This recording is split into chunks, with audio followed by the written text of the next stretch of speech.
কাল দেখলাম বাপি বাজারওয়ালার কাছ থেকে সুন্দর একটা মোচা রেখেছে। আমার তো দেখে খুবই আনন্দ হলো, কারণ মোচা খেতে খুবই ভালো লাগে। তারপর দেখছি মামুনি একবার ফ্রিজে সেটা রাখছে, আবার বার করছে। তাই দেখে আমি জিজ্ঞেস করলাম, তুমি বারবার রাখছো আর বার করছো কেন?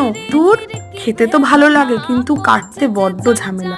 রাত্রেবেলা অনেক চিন্তা ভাবনা করে একটা বুদ্ধি বাড়ি করে ফেললাম। আমি চিন্তা করলাম, চপিং যে মেশিনগুলো হয় তাতে যদি আলু কোচানো যায়, সব সবজি যদি কোচানো যায়, তাহলে মোচা কেন কোচানো যাবে না?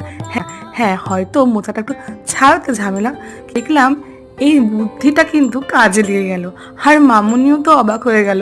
কথায় আছে, মনে যদি তোমার ইচ্ছা থাকে তুমি যে কোনো কাজকেই সহজেই করে ফেলতে পারবে। কোনো কাজই তোমার কাছে কঠিন বলে মনে হবে না। আর কি, মেন কাজটাই তো হয়ে গেছে, কাটাকাটি। বাকি রইল রান্নাটা, সেটাও দুগ্গা দুগ্গা করে বসলাম। আর খেতে কিন্তু দারুণ হয়েছে। টাটা, দেখা হচ্ছে